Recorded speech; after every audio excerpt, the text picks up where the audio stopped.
My name is Alexa Gill, and welcome to the Social Impact Series. I'm so excited for what we have in store for you today.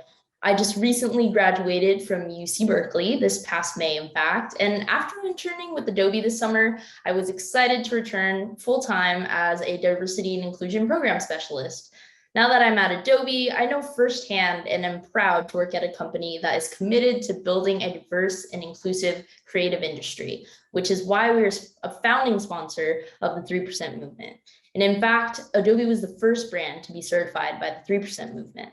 I'm even more proud to be on Adobe's D&I team, where we work on empowering every employee to achieve success in a diverse and inclusive workplace, one in which celebrates everyone's unique background and contributions. It's what we call Adobe for All. In 2018, Adobe achieved pay parity for female employees, and now we're focused on the next goal, achieving opportunity parity. This is only one part of Adobe's strategy, but there are so many other great programs and practices where D&I is enacted here, or again, what we call at Adobe, Adobe for All in action. For example, a bit later, you'll hear from one of my colleagues, Natalie, about how she came to Adobe through Adobe Digital Academy, a unique mentoring and apprenticeship program that Adobe created to enable people from non-traditional backgrounds develop their skills and move into tech careers. This is related to another big priority for Adobe, creativity for all, meaning that we aim to empower creators from diverse backgrounds, ethnicities, and underrepresented groups. In fact, you can visit our Diverse Voices Hub on adobe.ly/diverse voices for inspiring stories and art by diverse creators. In particular, we're sponsoring this social impact series to share tips, learnings, and ideas with students and recent grads like me as you plan your next steps in agencies in creative careers. I personally could not have imagined that I would end up where I am today at Adobe, working in D&I, doing something that I love. And really, it's all about the mindset you have when planning your next steps. And I'm really looking forward to what advice Natalie has to share with us. With all that said, we hope you'll take advantage of the mentoring opportunities with 3% sponsors and attendees, and in our particular, the Virtual Mentors Lounge, which is sponsored by Adobe. I really look forward to learning with you all, so let's get started.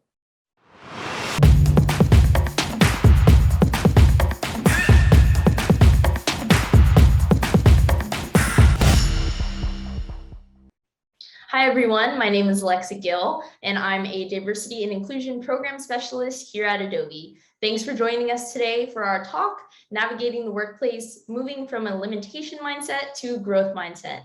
I'm proud to welcome my close friend and colleague, Natalie Contreras. Welcome, Natalie. Thank you, Alexa. Yeah, I'm really excited for our session today, and hopefully folks are able to gain some really good insights and overall just feel inspired and motivated to take charge and really own your career journey. Yeah, agreed. Awesome. So I would love if you could introduce yourself and tell us a little bit about what you do at Adobe.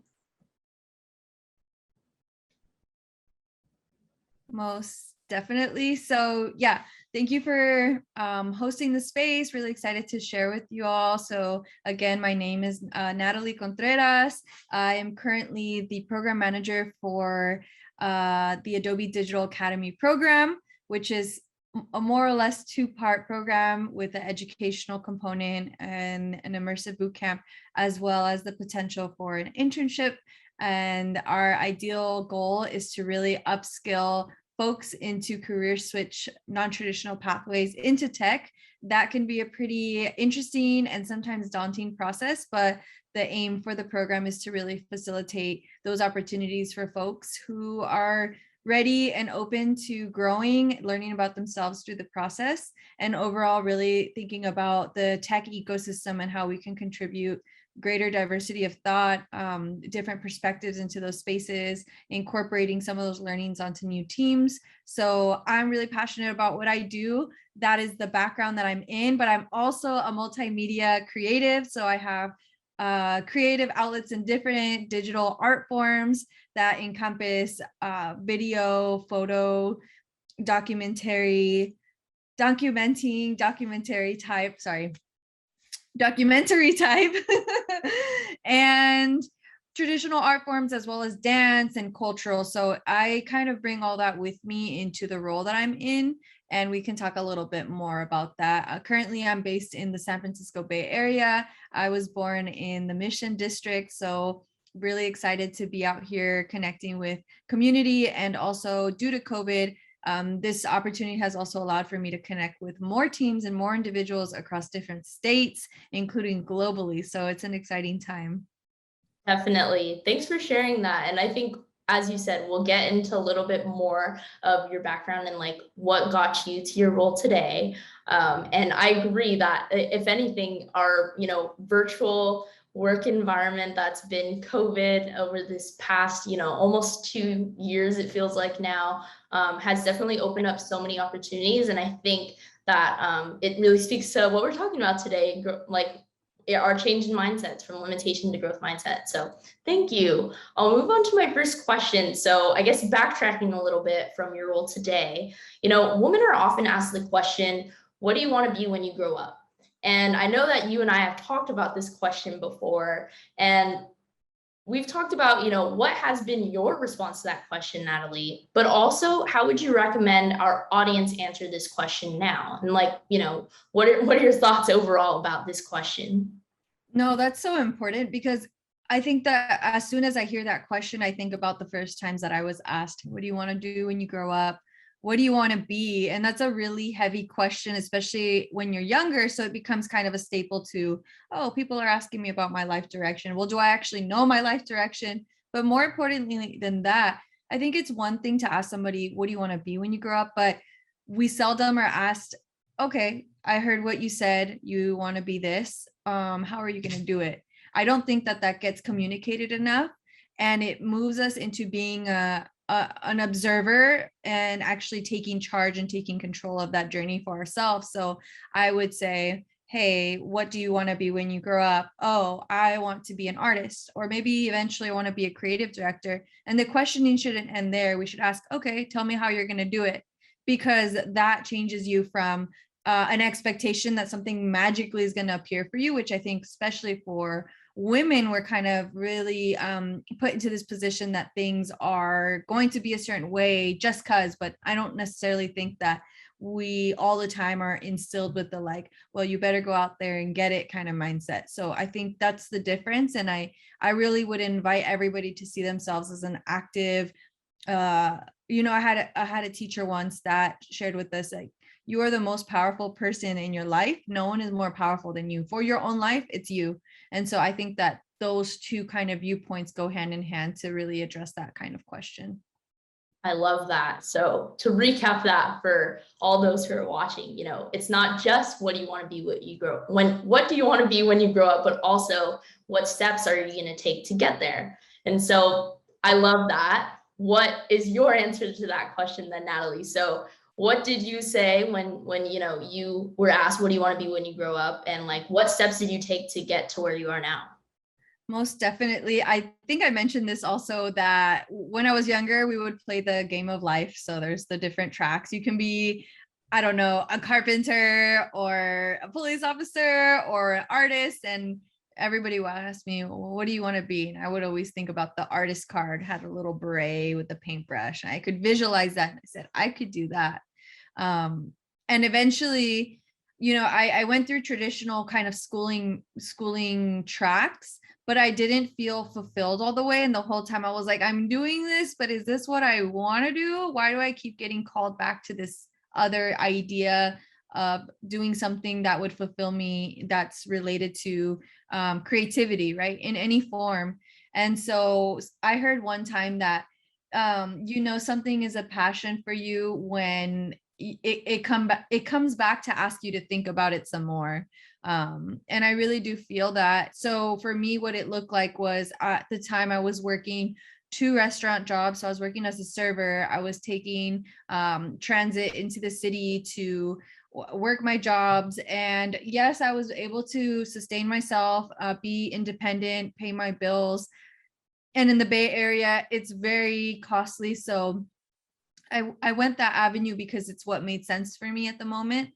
And eventually I came to the realization that, yes, I was getting I was getting that paycheck, I was getting paid, but I wasn't necessarily advancing in the goals that I had for myself. So it really took kind of taking that leap of faith. Simultaneously, there was a local org in the Bay Area called Hack the Hood, and they were offering boot camps for upskilling local talent to learn to develop websites for local small businesses.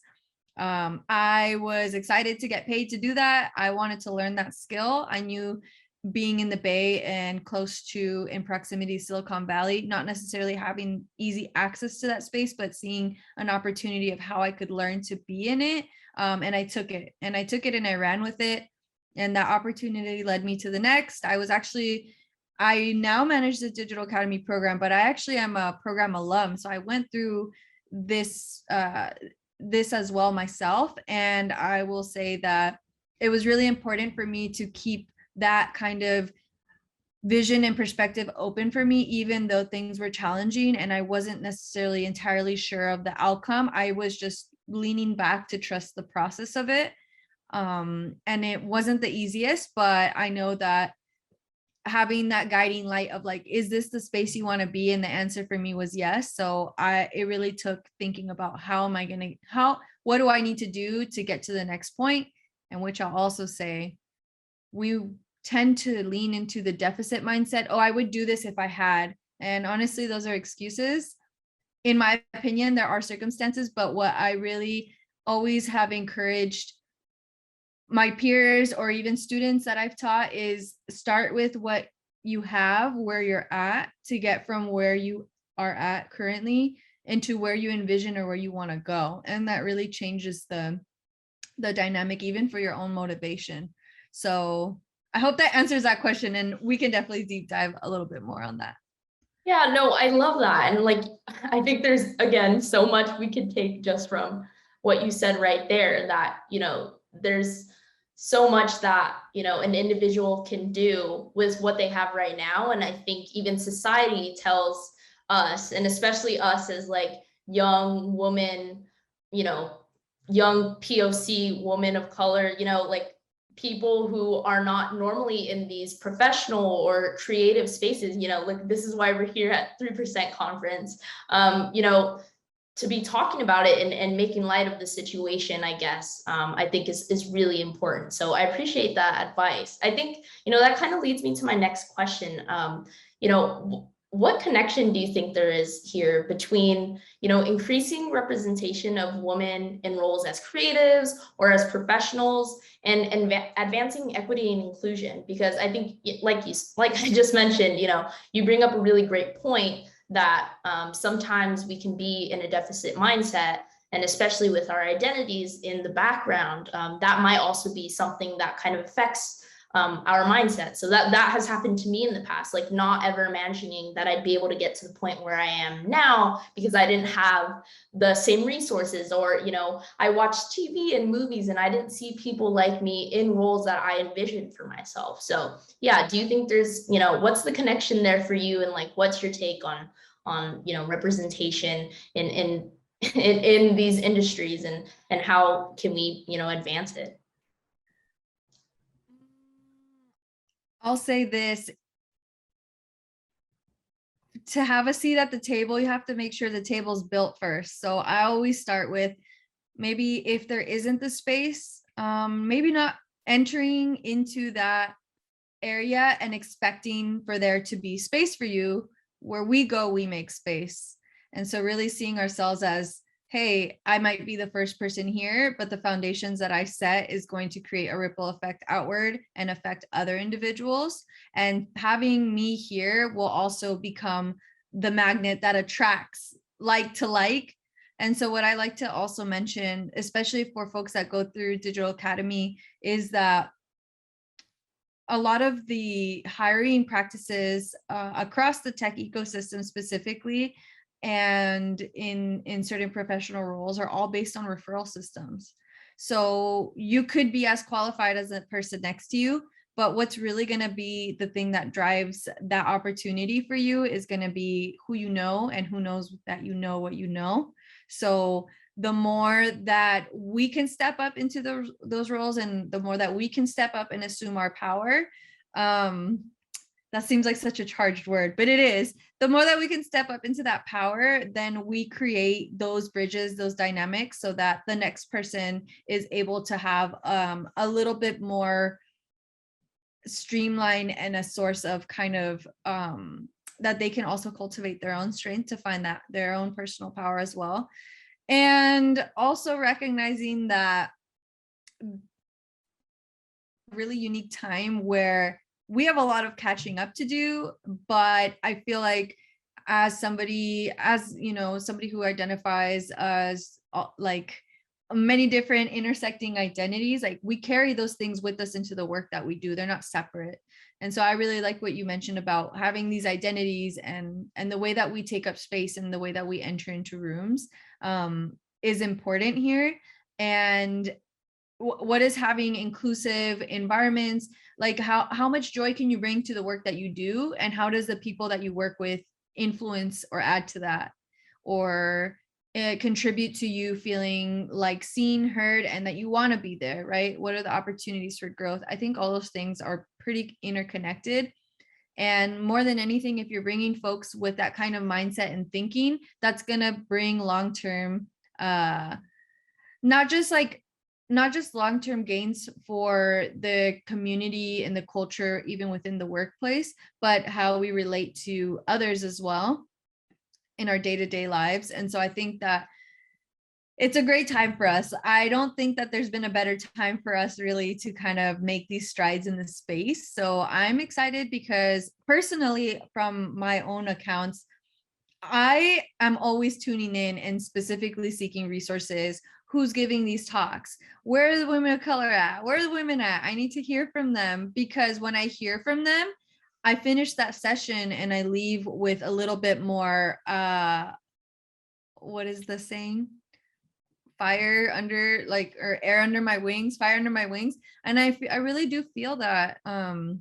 So motivation, inspiration is also a product of having these conversations and increasing visibility, because otherwise you really kind of have to go out of your way to find these perspectives. They're not really out there like that, right? And especially for you and I, Alexa, being at a company like Adobe, like we are really becoming advocates and voices for those individuals that are also creating on these platforms, using these products. So again, I think that the power that brings is really important, and it's even more important for us to hold our space in that, knowing that. You. Yeah, thank you. There was, again, so much there. And I think it could apply to literally anyone in any workspace, not just creatives, not just professionals or corporations or anything like that. But I do want to close us off with, one specific, population in particular that, we might be speaking to today, and that also I personally speak to. So I just recently graduated from UC Berkeley, and I returned to Adobe after my summer internship. And again, I've already learned so much. I've learned so much just from you, Natalie, in this talk. But I would say, what is one key step you would say, or a piece of advice that you would give to students right now who especially might be in a similar spot, over the next few months navigating the virtual workspace? Are there any, I know I said one, but if you have a few key tips and tricks to navigating the virtual workspace, I think that would be very, very helpful for our audience today. I'm gonna just go off top, and I think the first one is discouragement is normal. You're gonna feel like you're doing all the things and nothing's working for you, and trust that, because that's part of the process. And you're gonna apply to places and they're gonna probably invite you for interviews, and you might not get that role. But something that another teacher shared with me is that every no that you encounter on your path is leading you, it's directly funneling you to that one opportunity that is suited for you, where you will thrive. So the disappointments are part of it. Be okay with that. Be okay with that as a temporary feeling as well. Another thing I would say is that the remote work allows for us to be disconnected from each other in a physical way, but it also opens a platform for us to be more connected in other ways. So leverage that. Advocate for yourself, let people know who you are, why they need to speak up for you when you're not in the room. That will happen organically, but I know that off top for my own self, my biggest influence in the work that I've done is the people that know about me and have spoken about me when I'm not around. And so just know that everybody that you encounter in your journey is going to, at one point or another, potentially be an advocate for you. Whether that's somebody that shares your same identity or an ally, those are the individuals that you really want to be sharing your story with and sharing who you are. Because at the end of the day, when it comes to an assignment, a task, a role that they want to fill, they're going to go through and see, who is it that I know that would be good for this role. So be prepared for that. And when the opportunity arises, just be ready for it. And I would also say that maybe the nature of the work that we're in can be competitive, but I have also found a lot of solidarity, a lot of community building with the people that I know at Adobe, that I've met outside of Adobe. So just really know that folks want to see you thrive and succeed. And so if you step up and put those signals out, like, you will be matched. I personally can attest to that. And also, there's so much happening in the world, so self-care is really important. I'm saying this because this is something that I'm actively trying to work to incorporate and be mindful of, but doing regular things to make sure that you're okay, because at the end of the day, you're a vehicle that carries your life, and you have to make sure that your glass is full so that you can then in turn support others around you. So that translates to your professional life, your personal life, and they go in tandem. So what else? Make appointments, reach out to folks put time on their calendar, just chat, just know who's out there. You'll know who has your back and who's willing to kind of speak up in the room for you. Additionally, I would say that everything's online these days. So anything that you feel that you may not know or you want to build skills in, like, you can learn those things. So definitely tap into free resources. And I'm all about like your crowdsourcing info. So find those communities online, find people whose career tracks you're interested in, and do your research. So spend time to also develop and create actionable goals for yourself, and then track them during the year to see what you've achieved. Love that. That was not just one, that was like, there were so many tips in there, and I'm very sure that our audience will appreciate them. And, this was just such an authentic, like, real conversation. Thank you so much, Natalie, for all the advice and insight, you shared today. I know that, hopefully people walk away from this with something new that they've learned. And I really appreciate just being able to have this conversation with you. So thank you so much. Thank you, Alexa. You are amazing. I'm excited. And thank you also, sharing for part of your journey. I'm glad we got to be on this panel together, and that this is an example of us creating those bridges also within our own communities, and how we can kind of leverage each other and support each other. So thank you for showing up in that way too. Really appreciate it. Thank you. All right. Thanks everyone for tuning in. Enjoy the rest of the conference. Thank you. Bye. Wow, I'm so inspired and am feeling just super empowered after all that we just heard. Thank you again, Natalie, for everything you've shared. I'm definitely still thinking about my answer to what I want to be when I grow up. And all of you creators out there should definitely take Natalie's advice to really think about what steps it will actually take to get there. I know one thing you can do today is take a minute to use your creativity to post and share something from your 3% experience.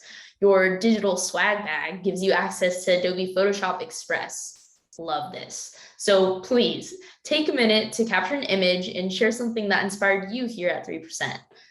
What do you want to be when you grow up? Or where do you see yourself in 10 years? How are you going to get there? What's your hope for the creative industry? Or what are your expectations for more diverse leadership? Remember to use the hashtag hashtag 3% CONF when you post your image. Again, I really enjoyed our discussion. I know I learned a lot, and I hope you did too. I'll also offer a quick reminder to take advantage of the mentoring opportunities we have for you in the virtual Mentors Lounge to meet with employees from Adobe, other sponsors, and other 3% attendees. To get more inspired, don't forget to check out adobe.ly/diverse voices for stories of creators from different backgrounds and communities who are creating the future of our industry. Thanks again for joining us, and I can't wait to see you all take your next steps toward a more creative future. Thanks.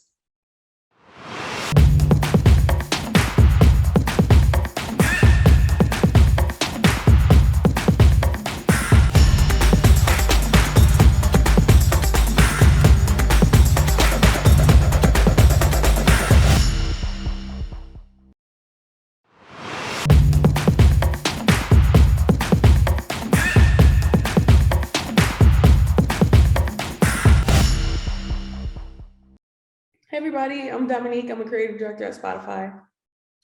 And I'm Jasmine. I'm a junior creative at Gut Miami. And we are going to have a conversation about mentorship and how it kind of affected our career paths. So for me, I got started in advertising in a super kind of convoluted way, as with most Black creatives, I feel like. When I first got out of college, I was working a job that I didn't like, and I quit. And I saw that BBDO had a position open. So I actually started off as a creative assistant, and I was doing the expenses and booking the travel for people who were in the position that I'm in now. And then eventually I kind of just like made my way through and ended up at this role at Spotify. I had a similar weird entry into advertising. I actually am mentoring it a little bit older, and I've had like a kind of some mini careers under my belt. Like I've worked in fashion and textiles. I've worked on like the creative end of things. And I've also been like an assistant for creatives where I was the one making the schedule and answering emails. And it wasn't until I got into portfolio school, which the one I was in was called One School, and it's a free school for Black creatives, that got me into advertising. And having a mentor was a big part of my experience at One School. Dominique was my mentor. I also had a couple of other mentors along the way that weren't my official mentors, but it was people that helped me out, because I don't think you have to have an officially designated mentor to have someone that you look up to that helps you along the way. Yeah, absolutely. And I feel like some of the best mentorships come organically in that way. Like I know my experience with mentorship came through the people who I was an assistant for. The more I was able to tell them what I wanted to do and the goals that I wanted to accomplish, the more people just kind of like naturally came to the surface and wanted to help me achieve those goals. So, that's kind of like how mentorship shaped my career, and a huge reason why I wanted to start mentoring. When the One School first started, I was like, absolutely, I want to be a mentor and I want to be able to give back in that way, Yeah, and I also had some people that kind of helped me get into the One School, and looking back, I see them as mentors. Like I had some production assistant jobs where I was talking to creative directors there, telling them that I was interested in advertising and keeping in touch with them when I was finally ready to get into portfolio school. And someone who I met doing that was actually the one that told me about One School. So, and I now consider her a mentor, although in the process, I wasn't thinking like this person's my mentor. It just kind of happened naturally. And I think that's an important thing, is like when you meet someone that you connect with that, gives you advice and you guys flow, like keep in touch with them, because you never know down the way when you can help them or they can help you. Yeah, absolutely. It's super important to keep in touch with the people who help you grow and like show that appreciation, but also just like let them know, where you're at, because it's just rewarding, being on the other side of mentorship now, knowing where your mentees end up. Yeah. That makes sense. I also think like even if you don't naturally flow into a mentorship, like you can reach out to people. LinkedIn is a great tool that I never used until like the past year. I actually am kind of not a social media person, so I set LinkedIn as my homepage for a couple of months so that I couldn't avoid it. Yeah, that's So bold. yeah, I just had to. And sometimes I would just close my computer really quick when it popped up and then slowly open it again. Yeah. But yeah, I think if you're looking for a mentor, like LinkedIn is a good place to start. Like just put yourself out there and reach out to people and try to make a personal connection. Like reach out to people that you like their career, you admire something Right. they're doing. And, if they don't get back to you, everyone's busy. So don't take it personally. Just try again. Totally. And like, I also recognize that in this day and age, a lot of like young people especially are intimidated by LinkedIn, and so for me, I find a lot of young people slide into my DMs on Instagram, and I'm not saying that that's necessarily a best practice, but it is a practice. I think like finding the creatives whose work you admire, like Jasmine was saying, and then getting that contact information in whatever way you can, you will be surprised the people who are willing to help you, or at least have a 15-minute conversation that will, potentially change your career path, even just if it's talking about their perspective. Yeah, and I think that's a really good point. Like LinkedIn is amazing, especially when you're looking for a job, but if it doesn't come naturally to you, like use what you use Instagram, like try out emails. Although I will say that now that I'm working as a creative, I check my email like the least that I've ever checked it. So I would say other social outlets are probably like the first go-to, but yeah, use every tool at your disposal. And because like, I think people are more willing to help than they ever were before, especially with the pandemic. Like, I think the pandemic's almost setting everyone back to zero, where everyone's more understanding. If you're trying to change career paths, or yeah, you're just trying to start something new that you've never done before, I think everyone's kind of doing that in some way, whether they're being forced to or they're doing it because they want to. So I think it's a great time to just like put yourself out there. Absolutely. And then, being a creative, there's obvious tools that you need to break into the industry, right? So when you want to be a copywriter or an art director or whatever the case may be, you do need a portfolio. And mentors are kind of the perfect person to have that low risk gauging of your work, when you're first starting out, and knowing whether or not something is good to put into your book, and kind of like creating a portfolio that sets you apart. Yeah, when you're doing your portfolio, I think like having a mentor or mentors is invaluable. Like, they're a good tool. Obviously, you don't want to take too much of someone's time, and you want to like gauge how much time they have to help you, but it's so important to get the perspective of someone who's already been in the industry.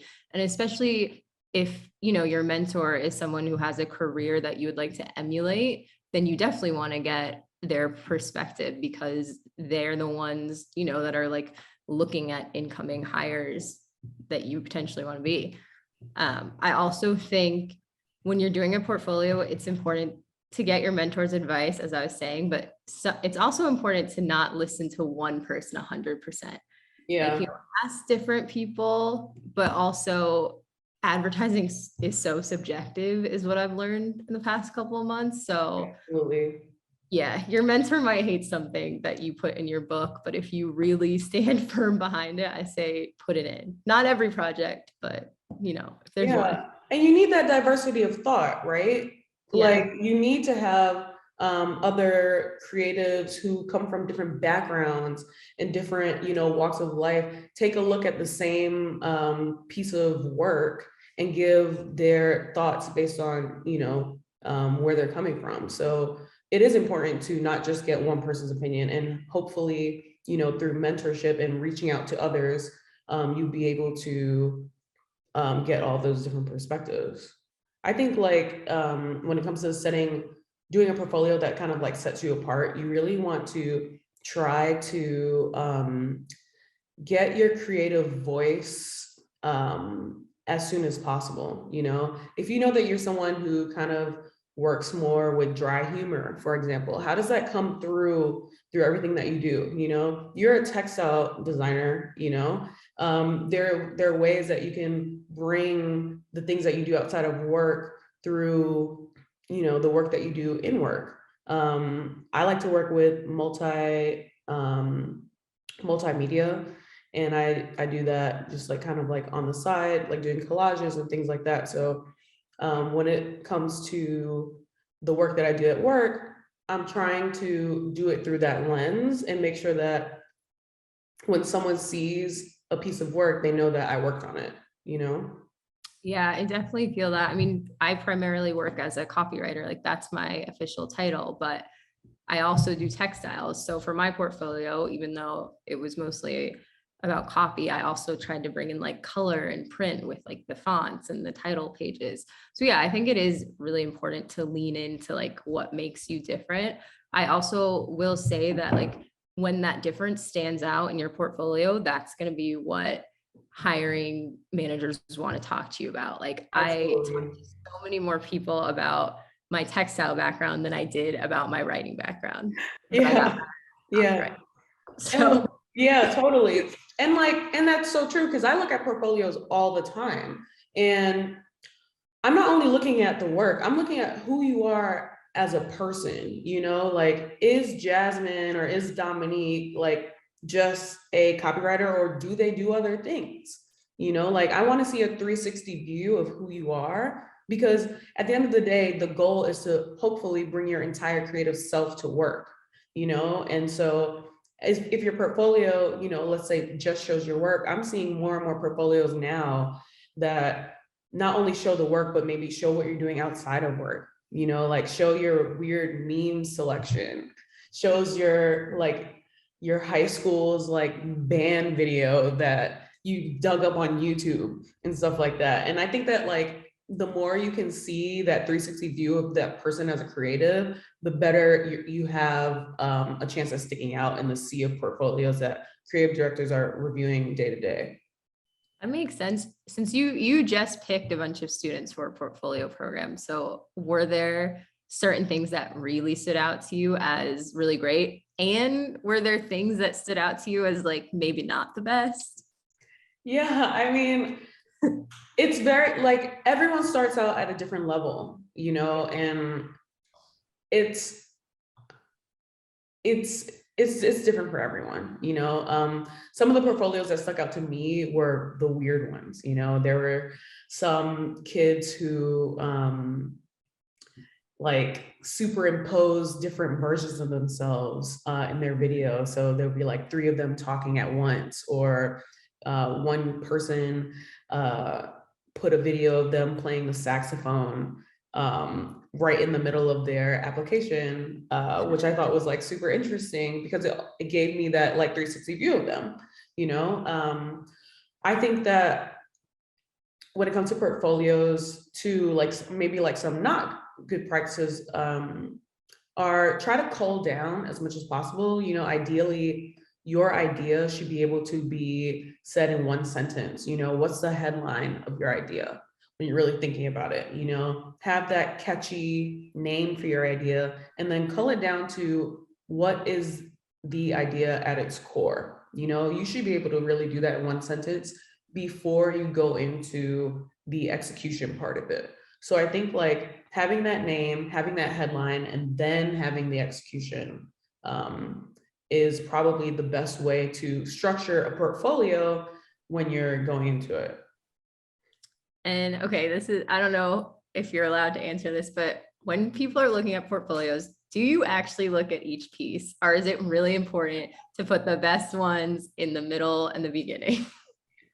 Look, there's a ton of portfolios that that different creative directors are looking at, and you know, the reality of it is that some creative directors will skim through it. So that's why it is important to have that headline there. You know, it's like, do I get it? Okay, great, move on, you know. But that's also like just a great practice to have, because when you eventually like start pitching your ideas, then, you know, you'll be able to have that North Star readily available.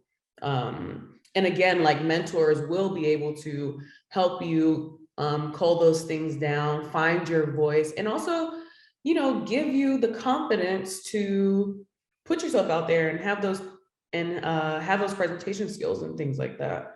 You know, you want to, when you do find those people, and to me, a good mentor isn't just a mentor, they're also an advocate. You know, there's someone that's talking about you in the rooms that you don't necessarily have access to. You know, you want to make sure that you have those people in your corners. And when you do find them, you know, you keep them close. That makes sense. I'm finding now that I've been working for the better part of a year that, yeah, mentors are naturally kind of emerging at my agency that I'm like going to more, or that are advocating for me. And yeah, especially as a woman and as a woman of color, I think it's really important to have those advocates, because otherwise you just feel a little bit lost in a sea. So it's good to find someone who's out there on your side. Totally. And it's great that I feel like, to your point, more mentors are emerging, you know, and that's the importance of giving back, especially like when that has been, you know, given to you. You want to be able to create that holistic world of hopefully bringing people up and lifting as you climb. You know, that's the whole goal of mentorship at the end of the day, you know? Yeah, makes sense. Well, maybe one day I'll be someone's mentor and hopefully I can do all those things. Absolutely. I mean, hey, if you're watching this, hey, you want Jasmine? She's right here. So yeah, hit me up. It might take a second because, like I said, I'm not big on social media, but eventually you'll hear from me. yeah, I hope that, you know, through mentorship, there are more avenues to bring outside voices into advertising, and really bringing different people of all walks of life and all diverse backgrounds into an industry where I would say historically has been a little bit gatekept, you know? So Yeah, I don't think I would have gotten the job that I got if I didn't have mentors to talk to. Like, you know, even after the portfolio process, I was also like telling you salary offers and like asking you if like an HR person was being weird. So yeah, I am where I am because I had mentors like Dominique. So mentorship is very important.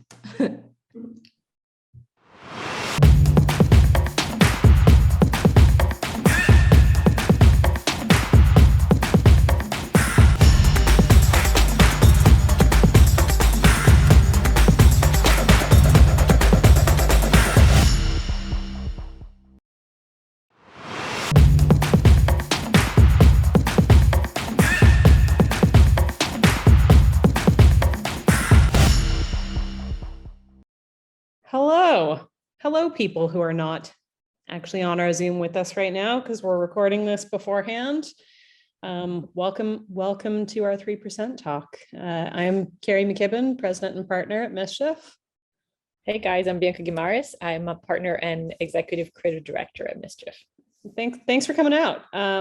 We want to talk to you guys about shitty rules that we had to follow to get to the top of the advertising game. We're hoping you guys break them, and we're hoping to give some constructive and instructive sort of advice as to how to kind of break the cycle. But this goes for managers too. We really want to make sure that although we're kind of giving this to the next gen in the hope that things change over time, the onus isn't all on you guys. Obviously, the responsibility isn't all on you to take that upon yourselves. So just know that we're going to be talking about this a lot in our Mischief LinkedIn and social channels in the coming days as to how managers and leaders can get better and be better. So first, old rule number one, dress for success. You've probably heard euphemisms for this, but you know, dress for the job you want, not for the job you have, things like that. And to kind of talk about this, I want to tell a personal story. This is me about probably, I don't want to say because then you'll know how old I am, but many moons ago when I started out in advertising, and I dressed how I wanted to dress. I wasn't wearing hats like this at the office, but I wore lots of big, beautiful, colorful dresses and red lipstick and high heels all the time, kind of like high femme. And that was the look I loved. And I brought it to work with me when I first started out. But over time, I got subjected to comments, and some of them were harassing in nature, or people were focusing on my appearance and not my work.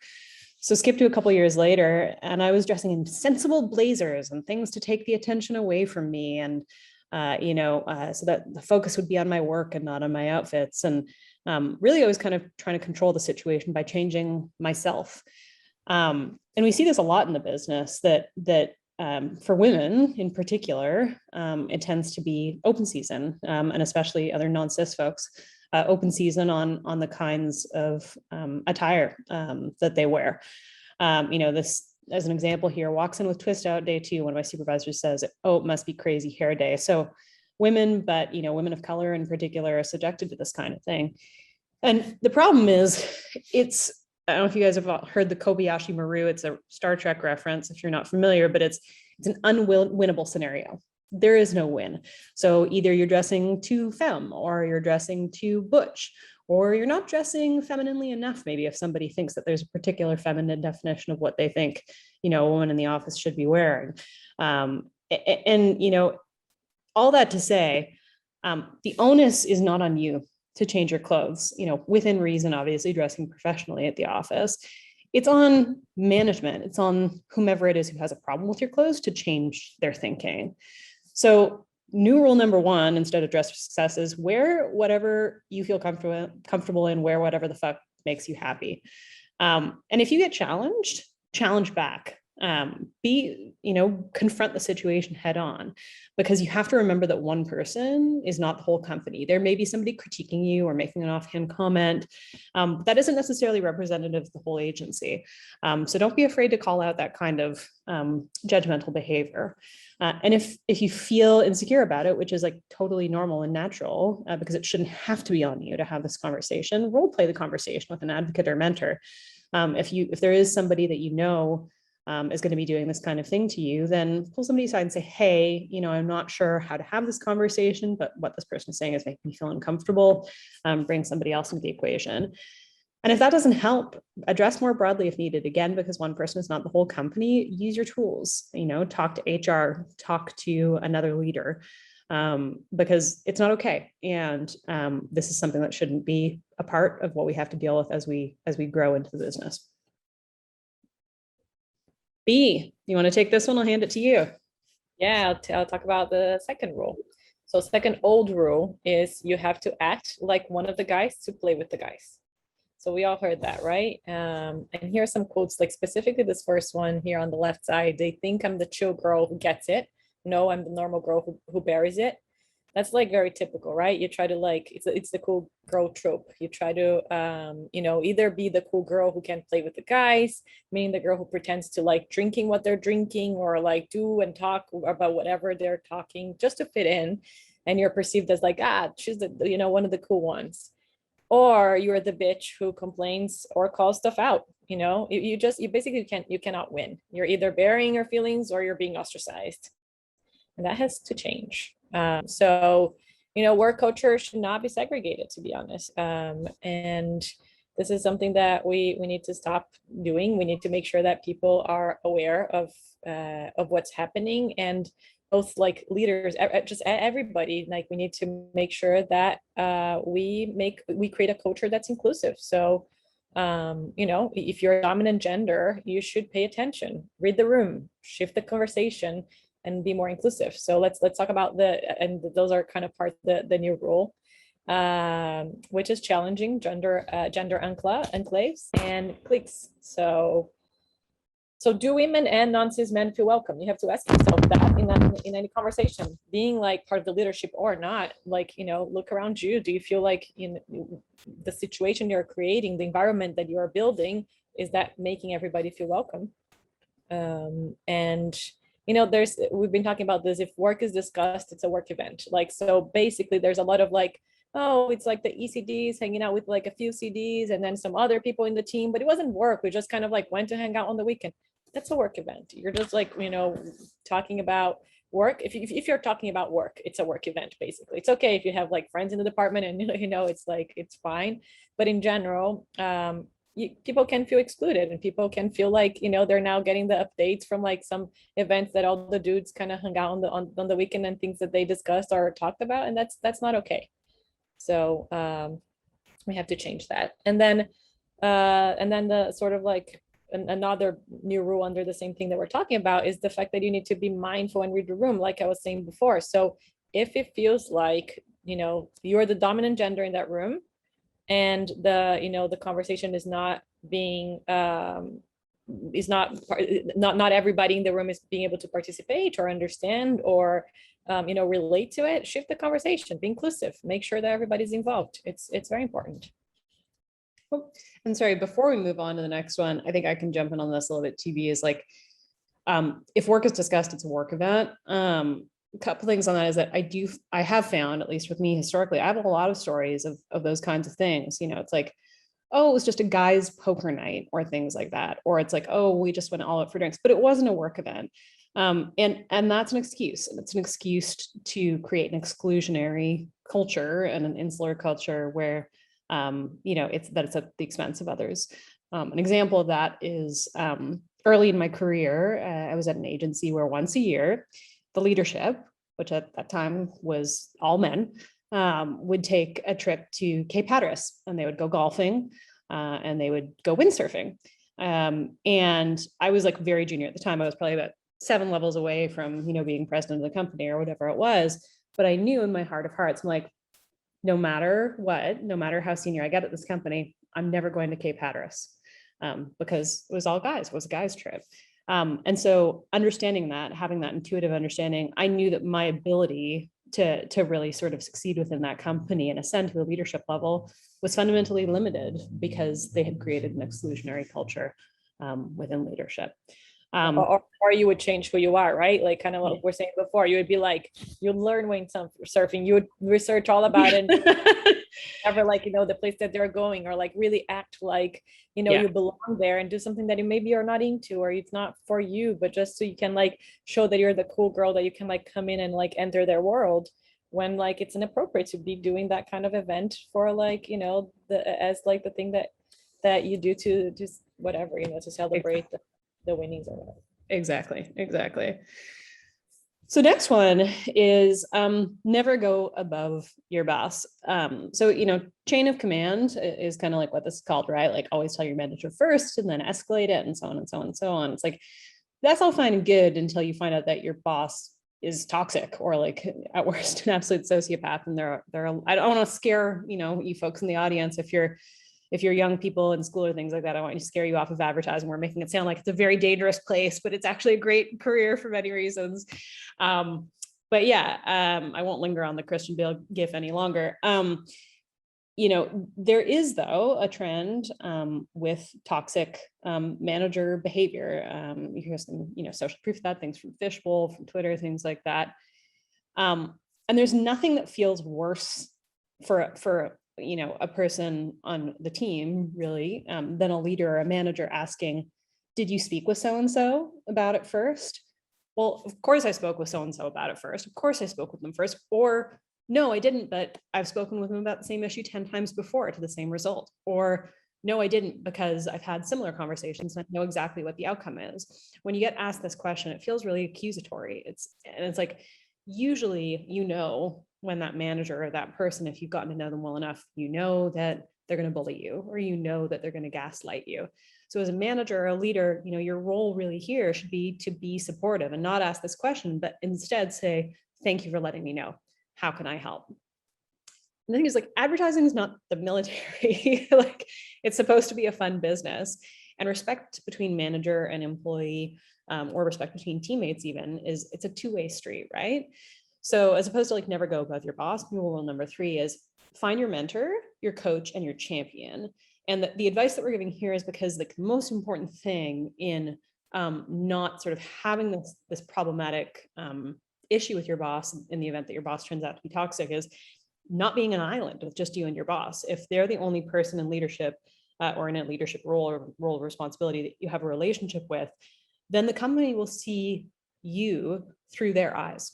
So what you really want to do is first find a mentor. Mentors have been where you are and they can advise you. So this could be someone who's just like a level above you in the creative department. You know, you could be a copywriter and they could be a senior copywriter or an ACD or something like that, but they can relate, they can empathize, and they can give you advice based on where they've been before.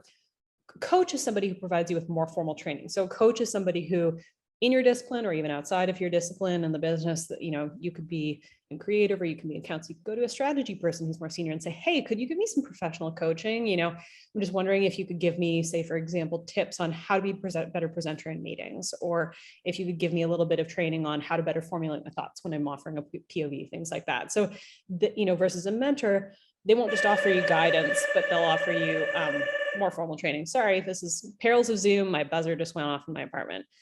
The third thing is find a champion. A champion is somebody who has power and they will put their neck out for you. So a champion doesn't have to be on your team or related to you at all. It could be somebody who works in media. We'll let the buzzer go again. It could be like, you know, a VP in the media group or somebody who's had some exposure to you and they've seen you work and they know that you do a great job. And that person will be the person who will be in an executive leadership meeting and they will say, that Bianca, she's got something. She's got a future. Let's give her a bonus, or let's give her a raise, or let's put her on that pitch and give her that opportunity. You want to find your champion, and hopefully your champion finds you as well. Yeah, and just one anecdote there too, about the, you know, the who that person can be for you. Sometimes it's like it's not someone above your boss. It could be someone like from the creative department. It could be your partner. You know, I've been in situations where you know, we had 2 male ECDs, for example, and like, you know, me and my partner, who is a male also, we would go to like, you know, present ideas or talk about work or do whatever. And I just noticed that every time they would just look at him when talking, look at him when we're even answering my questions. And that was like obviously making me uncomfortable. And I was like, what is this? Like, I started seeing a pattern. It wasn't just like every once in a while. And so I asked my partner, I was like, by the way, do you realize what's happening? Do you see that? And he's like, no, I did not notice. And so next meeting we went in, I was like, can you like pay attention now? And he did. And we left the meeting. He's like, oh, I'm so sorry. This is so uncomfortable. I did not realize. And so basically what I did was he even put his hand up to, he offered, he was like, okay, next time, whenever they ask me a question, I might just throw a question to you and be like, I don't know, what do you think? Or like, oh, we were talking about, and Bianca thinks that. Or it's like, it just kind of like have that person on your side, have like, you know, find people that can help you with those things. Yeah. Kevin's a good egg. All right. Old yeah. Old rule number 4, Bianca, you want to go? Yeah, say yes to everything. So that's like a very old rule that, as we can see in some of this, you know, quotes here and thoughts from like people in the industry, it's not helpful. There's like this one here. I hate when I ask for time off. I feel like I always have to say yes to everything. So, you know, women are perceived as not only saying a lot more yeses to everything, but also because of that, they're given a lot more, you know, assignments because they're not going to say no. So so not. Oh, go ahead. Oh, sorry, jumping on this. There was a recent Harvard Business Review thing that basically said that women are doing a lot of it's like the extra labor essentially at the office, right? Like non-promotable tasks. They're taking on a lot of team building work and cultural work and DEI work and things like that. So yeah, to Bianca's point, not only are they more likely to say yes and volunteer for stuff, but they're also given more assignments as a result of that. Yeah, and the more they like, you know, the more that happens, the more they say yes, and the more they get into this cycle of like, how can I say no to the next one? Mm-hmm. So, so you matter more than advertising does. That's like, you know, that's like something that should be obvious. Maybe it is not for everybody, and you have to set smart boundaries and hold fast to them. So, meaning, you know, whenever everybody is saying yes because they think that's the way to get ahead, or that's the way that you're going to please people, or that's the way that people are going to see value in you, it's true all about like, yes, be proactive, yes, like try to like, you know, over deliver sometimes, but not to the cost that you're going to get burned out, or not to the cost that you're going to not do everything well. So because when you do like when you're saying yes to everything, you're probably gonna like, you know, not be delivering well on everything, and then you're gonna be frustrating yourself, others. It's just not helpful. So the new rule is the power of no. It's very important to say no. So recognize no one can do everything well. Again, we can't just expect everybody to be doing everything. And then when you take on that much, you're not going to do everything well.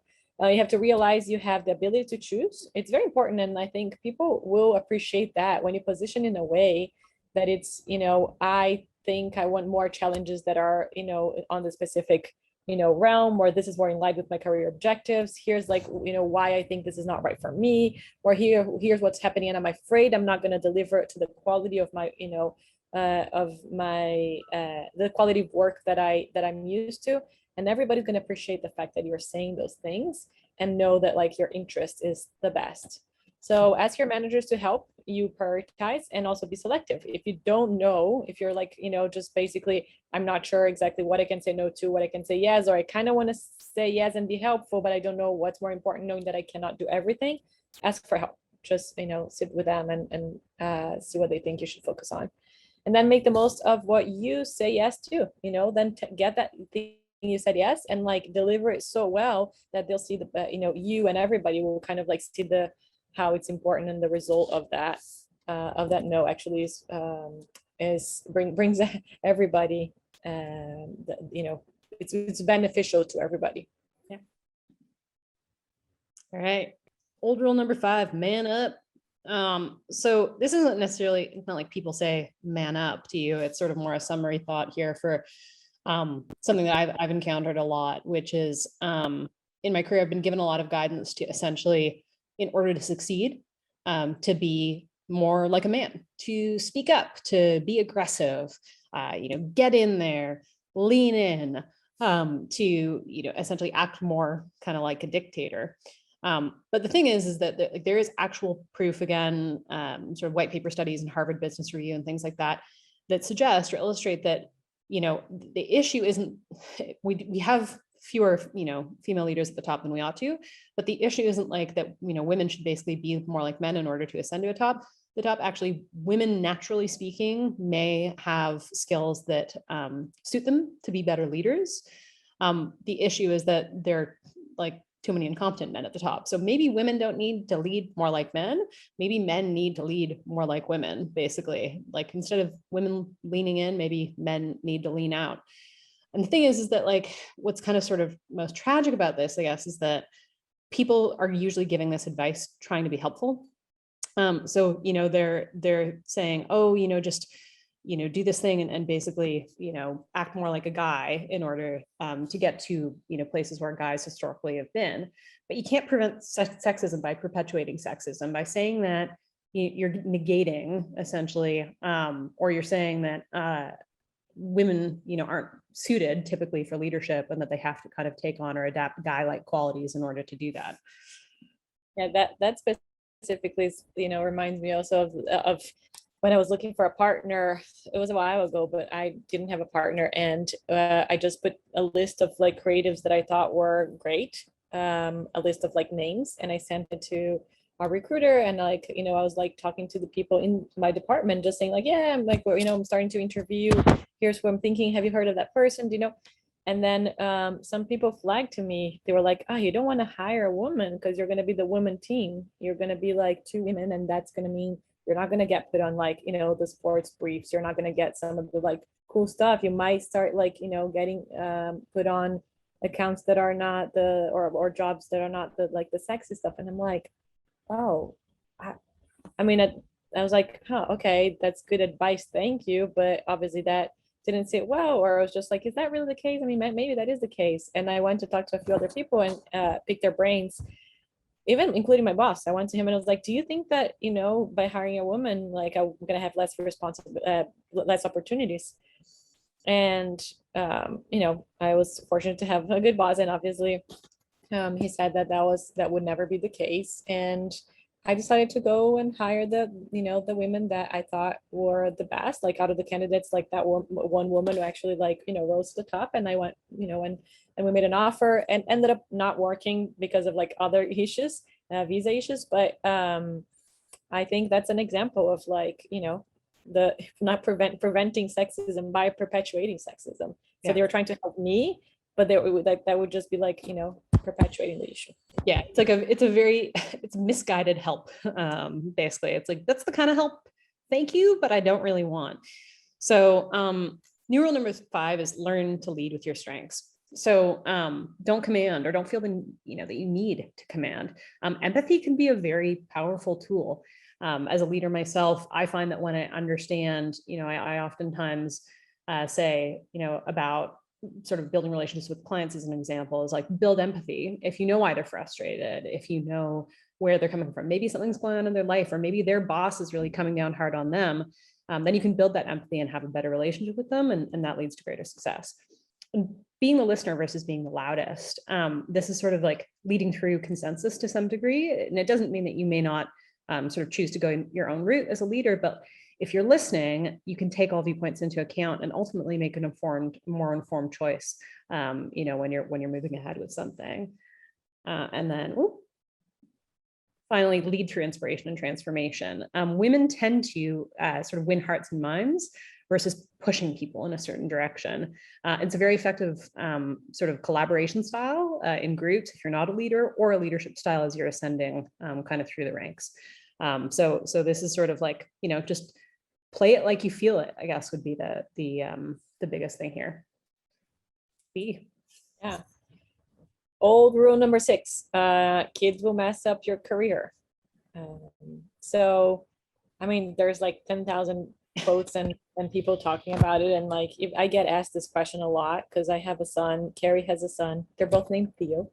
My partner, Kevin, has 3 kids, and his wife is super successful and in advertising too.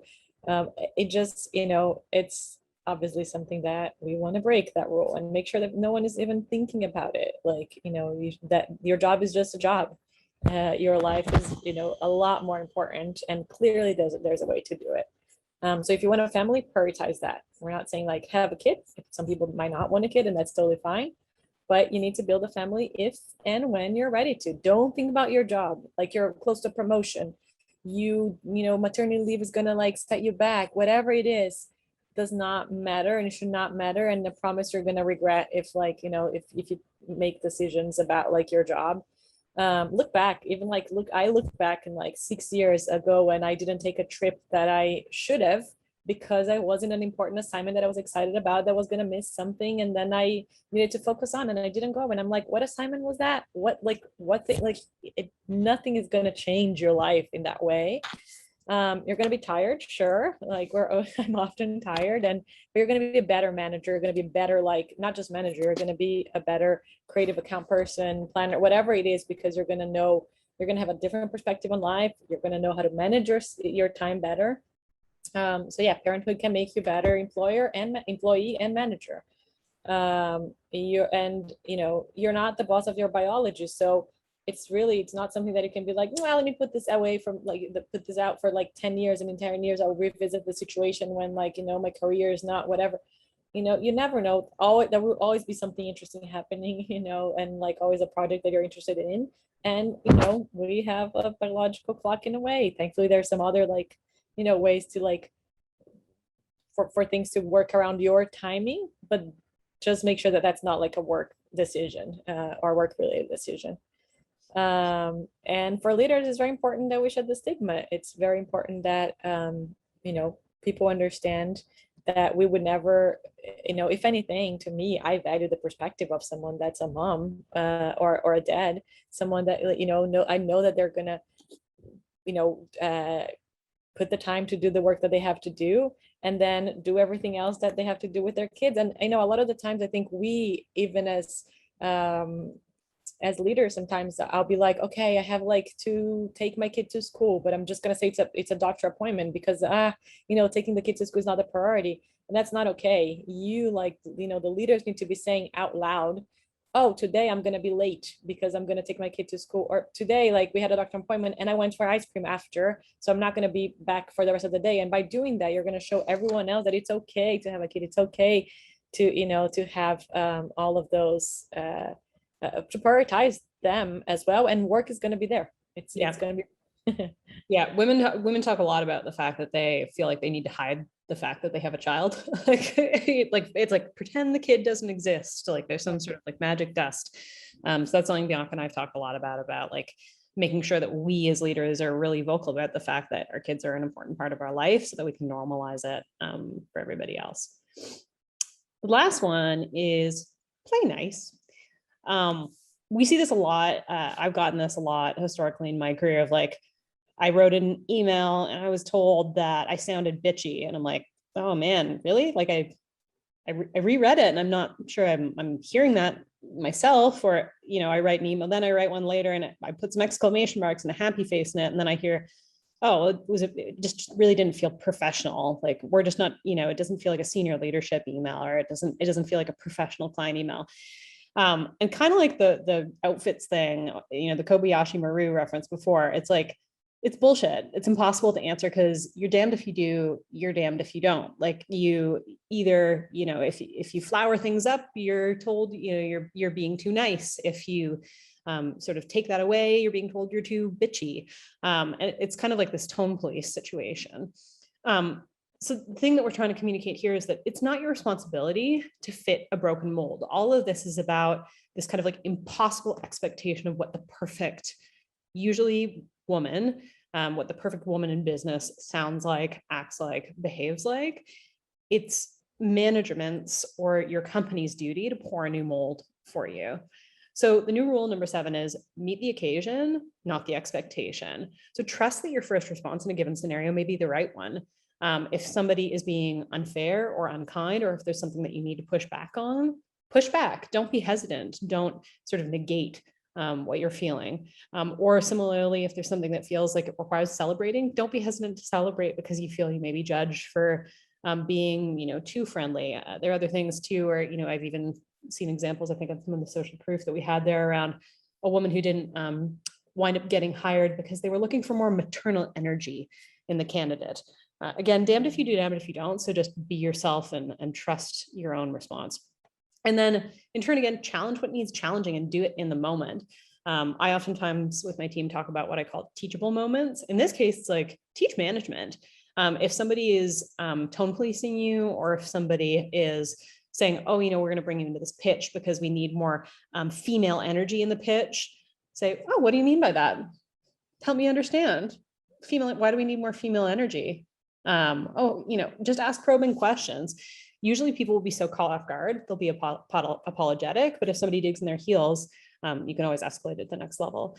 And that's the third point, demand support from leadership. Obviously, again, as with all of these things, this does not fall all on you guys. We're just trying to give actionable kind of helpful things that you can do to help sort of change the future. But leadership should and ought to be pouring this new mold and supporting you so that, you know, you're not getting these kinds of comments or, you know, encountering this kind of behavior. And that's it. That's all we wrote. I don't really have any. Go ahead, B.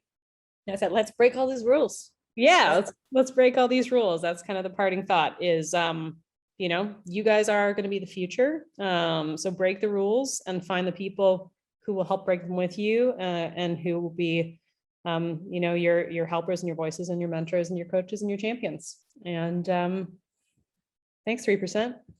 Yeah, thank you. Wow, I'm so inspired and am feeling just super empowered after all that we just heard. Thank you again, Natalie, for everything you've shared. I'm definitely still thinking about my answer to what I want to be when I grow up. And all of you creators out there should definitely take Natalie's advice to really think about what steps it will actually take to get there. I know one thing you can do today is take a minute to use your creativity to post and share something from your 3% experience. Your digital swag bag gives you access to Adobe Photoshop Express. Love this. So please take a minute to capture an image and share something that inspired you here at 3%. What do you want to be when you grow up? Or where do you see yourself in 10 years? How are you going to get there? What's your hope for the creative industry? Or what are your expectations for more diverse leadership? Remember to use the hashtag 3% CONF when you post your image. Again, I really enjoyed our discussion. I know I learned a lot and I hope you did too. I'll also offer a quick reminder to take advantage of the mentoring opportunities we have for you in the virtual Mentors Lounge to meet with employees from Adobe, other sponsors, and other 3% attendees. To get more inspired, don't forget to check out adobe.ly/diverse voices for stories of creators from different backgrounds and communities who are creating the future of our industry. Thanks again for joining us, and I can't wait to see you all take your next steps toward a more creative future. Thanks.